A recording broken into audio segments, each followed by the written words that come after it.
एक AC transformer एक ऐसा उपकरण है जो ऑल्टरनेटिंग करंट के वोल्टेज को बिना फ्रीक्वेंसी बदले कम या ज्यादा करता है। एक एसी ट्रांसफार्मर में मुख्य रूप से 3 भाग होते हैं।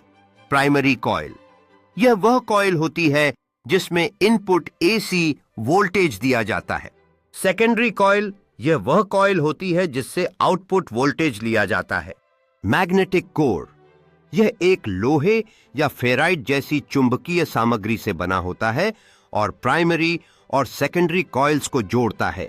जब प्राइमरी कॉइल में ऑल्टरनेटिव करंट का प्रवाह होती है तो यह प्राइमरी कॉइल के चारों ओर एक परिवर्ती चुंबकीय क्षेत्र उत्पन्न करती है।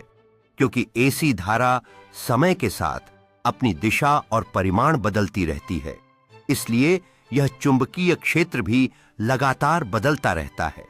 इस प्रकार सेकेंडरी कॉइल में भी एक एसी वोल्टेज उत्पन्न होता है। यह परिवर्ती चुंबकीय क्षेत्र चुंबकीय कोर के माध्यम से सेकेंडरी कॉइल तक पहुंचता है। किसी कॉइल से जुड़ा चुंबकीय फ्लक्स बदलता है तो उस कॉइल में एक विद्युत वोल्टेज प्रेरित होता है।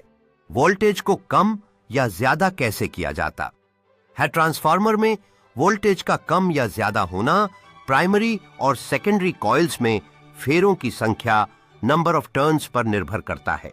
यदि सेकेंडरी कॉइल में फेरों की संख्या प्राइमरी कॉइल से अधिक होती है तो आउटपुट वोल्टेज इनपुट वोल्टेज से ज्यादा होता है। इसका उपयोग बिजली उत्पादन स्टेशनों में वोल्टेज बढ़ाने के लिए किया जाता है ताकि लंबी दूरी पर बिजली का नुकसान कम हो। सेकेंडरी कॉइल में फेरों की संख्या प्राइमरी कॉइल से कम होती है तो आउटपुट वोल्टेज इनपुट वोल्टेज से कम होता है। इसका उपयोग हमारे घरों में उपयोग होने वाली बिजली को कम वोल्टेज में बदलने के लिए किया जाता है ताकि उपकरण सुरक्षित रूप से चल सकें।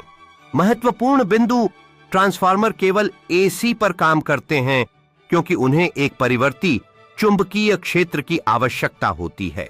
यदि डीसी लगाया जाता है तो कोई परिवर्ती चुंबकीय क्षेत्र नहीं बनेगा और सेकेंडरी कॉइल में कोई वोल्टेज प्रेरित नहीं होगा।